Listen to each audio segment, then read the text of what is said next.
ReliefFactor.com studio. Good morning to you. Yesterday, a grim milestone reached as the United States passed 500,000 people dead as a result of the virus that began in Wuhan, China. The PRC, the Chinese Communist Party, has still not come clean. If you watched Matt Pottinger on Face the Nation this past weekend, there's still as much reason to believe it escaped from a military lab than it originated in any wet market. And so the CCP is inflicted on the globe, as well as the United States, everywhere else in the world, and indeed the numbers out of the third world where the counting is not good or even undertaken are even more staggering. But yesterday, President Biden paused to commemorate the loss of 500,000 lives. Cut number 4, the president is on the South Lawn behind the White House and with the White House behind him.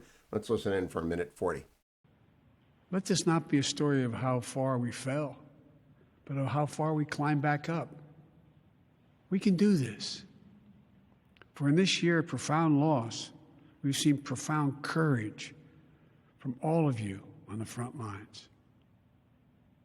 I know the stress, the trauma, the grief you carry, but you give us hope. You keep us going. You remind us that we do take care of our own, that we leave nobody behind, and that while we've been humbled, we have never given up. We are America. We can and will do this.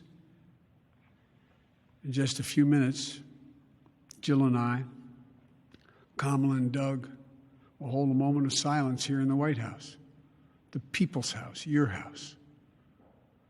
We ask you to join us, to remember so we can heal, to find purpose in the work ahead, to show that there is light in the darkness.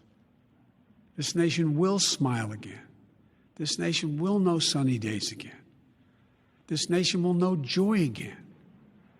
And as we do, we'll remember each person we've lost, the lives they lived, the loved ones they left behind.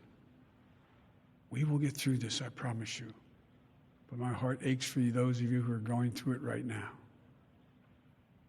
May God bless you all, particularly those who've lost someone. It was a fine set of remarks by President Biden. The toll of the virus has been very uneven. Some people don't know anyone who's died from it or even been relatively sick. And many people know many people who have, in fact, died from it. I'm in between. I have the whole bell curve of experiences in my life. One of my board members at the Nixon Foundation, John Hamilton, wonderful man, died from it.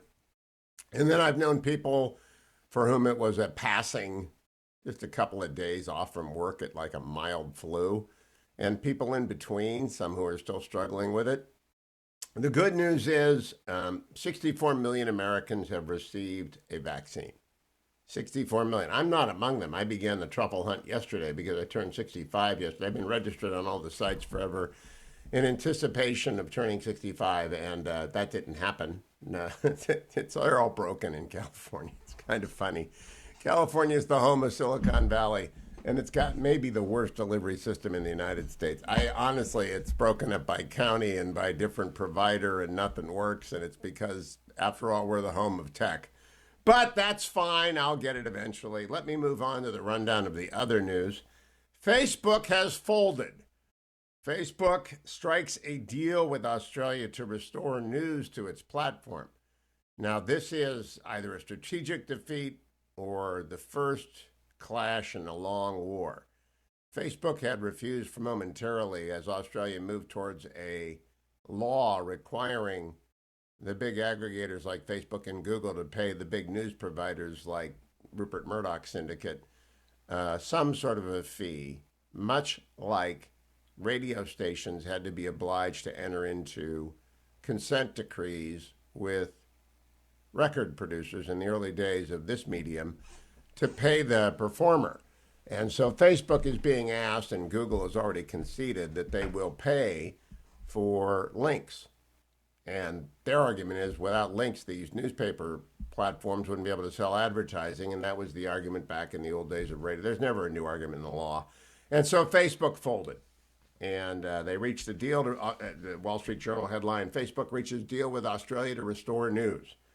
Facebook reached a deal with the Australian government to restore news pages to the social media's platform following a 5-day suspension because of the disagreement over payment for content.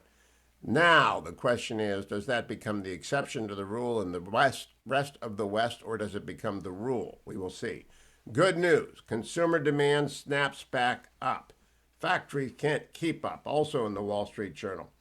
After carrying out an orderly retreat from assembly lines as the pandemic arrived in the U.S., many manufacturers pulled out the playbook they followed in past recessions, cutting costs and conserving cash. That left them unprepared for the sharp rebound in consumer demand that began last week, just weeks later, and never let up. Without restaurants to visit and trips to take, Americans bought out stocks of cars, appliances, furniture, and power tools. I might also add Milton Bradley's doing very well. Try buying some games. You won't find games out there. I've been sending games to my grandkids who are abroad for a year, and try buying games. It's not working.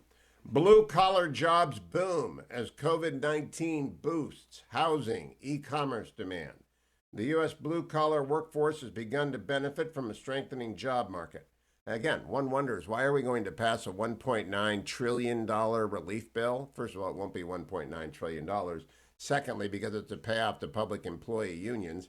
But the good news, nevertheless, an Orlando, Florida area home builder is seeking to add 4 construction workers to a 6-person team in the midst of soaring housing demand during the pandemic. In Atlanta, a forklift driver rakes in overtime pay because of demand at the warehouse that employs him in distributing packages. A Chicago-based truck trailer manufacturer is increasingly hosting drive-through job fairs and raising wages by as much as 7% as hiring picks up across its 9 production plants. Nationally, employment in residential construction, package delivery, and warehousing now exceeds pre-pandemic levels. In the United Kingdom, a new virus study shows that vaccines have reduced COVID hospitalizations by, wait for it, 94%. How is that? Hospitalizations because of the virus down 94% because of Pfizer and AstraZeneca in the UK. Former President Trump took a couple on the chin yesterday. The Supreme Court allowed that the New York City prosecutor, Mr. Vance, is going to have access to his federal income taxes as well as many other documents. If he didn't do anything wrong, he had nothing to worry about. They will get leaked, of course, because everything gets leaked.